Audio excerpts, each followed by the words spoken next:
So there are about no decent superhero movies with female protagonists. Yeah, I think in this case it's just like a lot of filmmakers don't know what to do with female superheroes, or super anti-heroes as is often the case. So what do we get? Strong independent woman, I ain't need no man. Very poorly defined and confusing character? I ain't even know. And these movies ain't just bad. They tend to be to the careers of the actors and directors involved as the Cretaceous extinction event was to the planet Earth. Some life might survive, but it will be in much smaller forms and never quite the same. So today we're going to look at the apparent mathematical impossibility for a major studio to crank out a decent superhero movie with a female protagonist. I'm not talking like indie movies or cartoons, not including the likes of Buffy or My Super Ex-Girlfriend because they're not adaptation of comics, and in the latter's case she's not even the protagonist. So, I am now ranking the 5 major-ish studio releases about superhero movies with female protagonists from least awful to worst awful. A lot of people take issue with this film because it's flawed, and that is fair. It is flawed. It is very flawed, like in a very basic way. This is a post-apocalyptic thing where it's all punk-inspired, but it has a whimsical tone. But that's not the problem. Like, you know how characters in movies usually have like arcs and stuff? This one's way too awesome for that. Big part of the problem is Lori Petty. Think about it, like the first time he got laid, you just gotta go, Daddy, are you sure this is right? This is not an easy part to pull off for anyone. This is based off a comic that's simultaneously very light and whimsical and dark and horrifying. The characters are all drunkards, sex fiends, and the humor is very meta. I imagine the closest comparison if they tried to do a movie about it would be Deadpool. Like, not Ryan Reynolds' Deadpool, but like the actual Deadpool who's insane and seems to realize he's a comic book character and has the thing for B. Arthur. Or maybe Johnny the Homicidal Maniac. Ugh, could you imagine an adaptation of that by a major studio? Odds of it sucking would be pretty good. But then people take issue with it because it's non-conventional, because of its use of comic art, the editing. This is where I draw the line and say, nope. Is the film good? No, not really, but that doesn't mean that there isn't any good in it. Like when people take issue with this bizarre scene. Like, what the hell is going on? We were fighting child prostitution and all of a sudden we're forcing the bad guys to sing Cole Porter? See, the trend in most stories like this is that the tone is really super serious, and then when the characters get in this situation, they either have like a really dramatic escape or they blow shit up. Not in this movie. Child sexual slavery is a thing. This is a thing that happens in our world, like a lot. There's a lot of horrible things in the world, in fact, but that doesn't mean that they rule you. This is kind of a coping mechanism. It's kind of a way of saying that awful, horrible shit in the world won't get you down. You are more powerful than the horrible. Horrible world is horrible? Sing Cole Porter at it. And I feel like a lot of people kind of don't get it. And I know that sounds like really pretentious, like, ugh, you just don't get it. But, like, I feel like people just, they kind of don't get it. If I'm going to draw a comparison to any film, strangely, the one that comes to mind is 300. Part because it strikes that way silly, albeit way more cohesive tone, but largely it's the self-insert fantasy aspect. This is Sparta! And that's what Tank Girl is. Rebecca is not what you are, she's what you wish you were, and that's the intent. And there's some value to that, because while the film is campy and goofy and drags in spots like, whoa, you very rarely see female characters like this. She's happy, she's detached, she has fun, she isn't all pretty much every other woman on this list. Though that in itself is a problem at certain points. In the comic, you know, she has bad days, she gets angry sometimes, it still has that doofy, irreverent tone, but it has stakes. It's not like here where she's always has the upper hand and she's always telling everybody what's what. Do you want to work for water and power? You get to wear a cute little outfit like yours? Ugh, she's too strong and independent. I feel like we could have met in the middle here somewhere and had her both have like an arc and retain that. fun, devil-may-care attitude, and we really could have used a different lead actress. Hey, check out this original version of that Cole Porter song. And that's why Chinks do it, Japs do it. Why, up in Lapland, little... Tank Girl. The least awful of the female superhero movies. Elektra is more of a super anti-hero. And the reason I ranked this slightly below Tank Girl is while Tank Girl is probably more flawed, it's also more interesting. Elektra's big crime is that it's just boring. I died once. One trend I've noticed for all of these, with one exception, and that's Supergirl, is that these movies and characters are all anti-heroes. Troubled and bad, and the movie is their journey to learn to be slightly less bad. Well, you know, except Tank Girl, but I think she probably kills enough people to qualify as an anti-hero. Anyway, Elektra. I don't think this movie is as awful as the 10% rating on Rotten Tomatoes might imply, but one of the biggest problems is that this movie is so damn serious. Oh, what do I do? Tell me, War Drums! Tell me! Oh god, it's so serious. But then we go and follow it up with shit like this. The expendable minions explode when they die? Huh, they're like video game characters. And other silly shit like, wow, this guy is so badass he uses his own neck muscles to break his own neck. How does one practice that? Oh, and the bad guys bring up her gender many, many times. Killed by the female Elektra, that guy, Gene. Because she's such a badass, and they can't believe that such a badass would also be like a vagina haver. My forces will not be defeated by a mere woman. Oh, if only they knew how troubled she was. I know Jennifer Garner got famous for playing like a really cool action spy, but... no? This is Jennifer Garner excelling at Jennifer Garner. Come here. She is not horribly, terribly damaged. I kind of like the sisterly relationship she has with the child prodigy in the movie, and clearly the cinematographer had a vision for the thing. It is by far the most visually striking film on this list. When really the question should be, in that outfit, how are your boobs not popping out? Not a single nip slip? She hot glue 'em in there? Strong, independent woman. I'm looking for a light. Got one. Neither do I. Uh-oh. Looks like someone's a strong, independent woman. God damn, this is empowering. You feel empowered? God, I know I do. I'm so glad to hear that. So glad sexism is over, because then we wouldn't have movies like this.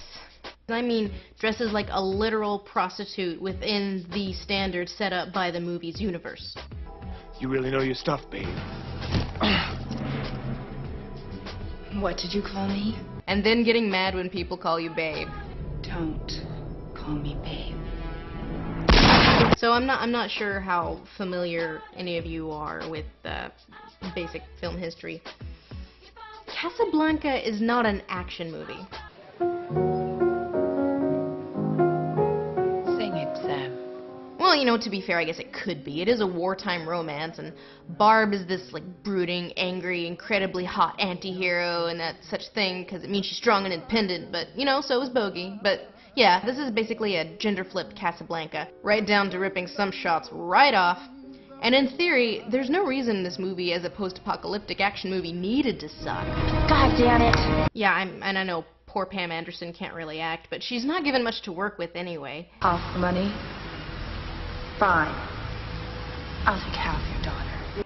But we know this story works. We've seen it work. But the Ingrid Bergman equivalent just stumbles in like halfway through the movie and hardly in it. She's all brooding and sexy, and I guess, you know, she's got a reason to brood, but there's still no logic on the sexy if she hates being called babe so much. But it's hard to give a shit when the camera treats her like a prop all the damn time. We didn't have to sit through that with Casablanca. Then again, Bogey probably couldn't pull off that leather corset. So as far as female empowerment goes, guess this is what we got. Dress like a literal prostitute. Get mad when someone calls you babe. I got you, babe! Don't call me babe.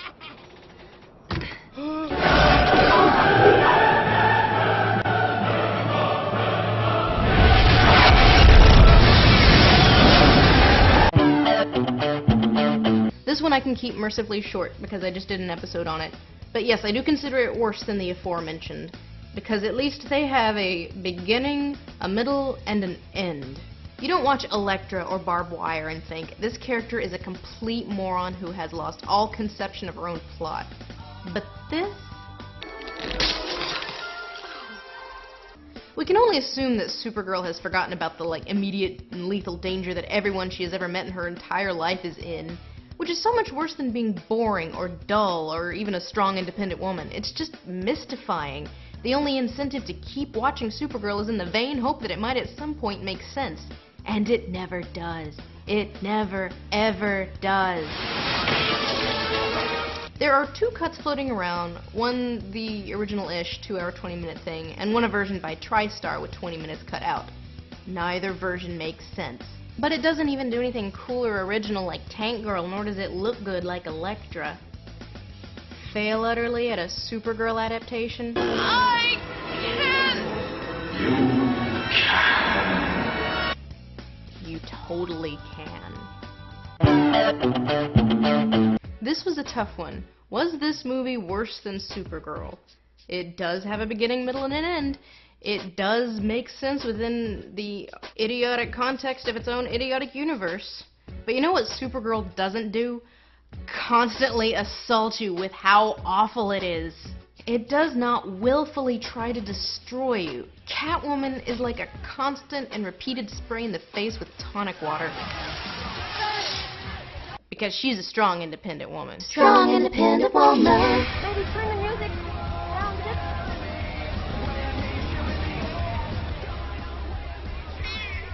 You think I'm saying grow a pair, but what I'm really saying is feed me. Life is hard for Prudence or Constance or whatever her name is. People are mean, and then this cat shows up, and Patience sees a cat and tries to rescue it, and well, that's bad because she has no idea how air conditioners work. Do sad, lonely women, whenever the cat jumps on their bed at 6 in the morning and wakes them up meow, meow, they think it's saying wake up, wake up.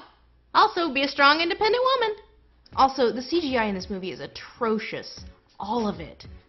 Why? Why is this? You know, we have real cats. Domestic cats, even. It's not like you needed a dragon. Okay, so makeup is evil, y'all. What's a company that has to do with women? Makeup company. And that is our bad guy. See, they're kind of like the pharmaceutical company in The Constant Gardener, except, stupid.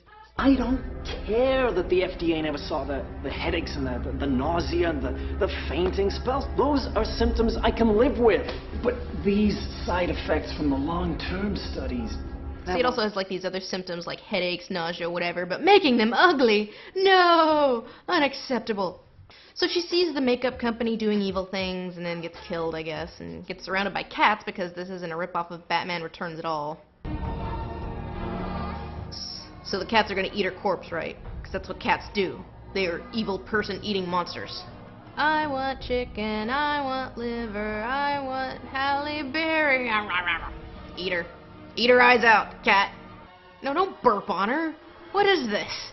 Oh, and did I mention Sharon Stone, whose evil makeup of evil gives her, invulnerability? It's always either I'm mad that I'm not young and beautiful anymore, or I want to control all of the men. Or in the case of Snow White and the Huntsman, both. Yep, the only two emotions a female villainess can possibly embody. So Halle Berry gets super cat powers, and this enables her with the ability to strut sexily. So cat powers, huh? Quit, get the red laser dot thing! Okay, now, time to shit in a box, Halle Berry. Where's your box? What a perfect idea. Girl, you are no Eartha Kitt. So we eventually find out that she got the cat powers because of this. That's why she tested you. To see if you were worthy of a gift she could give you. Because you did a stupid thing? Well, that is the cat way. You went somewhere you shouldn't have gone and did something stupid. Cat! Now she can fight crime real good. I want to see Batman going for revenge as sexily as she is right now. Looking for something? Strong, independent woman. So what can we learn from all of this? Well, first that apparently women in leading super anti-heroic roles are impossible to write and be engaging at the same time. Male academia. I'd give a broad generalization, but to be honest, all of these movies fail in wildly different ways. But there's one figure conspicuously missing from this model. Wonder Woman! Wonder Woman! One of the most recognized superheroes. Not just superheroines, but superheroes, period. She's probably the major-est property to have never gotten a real movie. But we don't hear good things from that front line. Her movie keeps getting put back on the shelf. Even the Wonder Woman series reboot on NBC, which was so bad the pilot never even made it to air.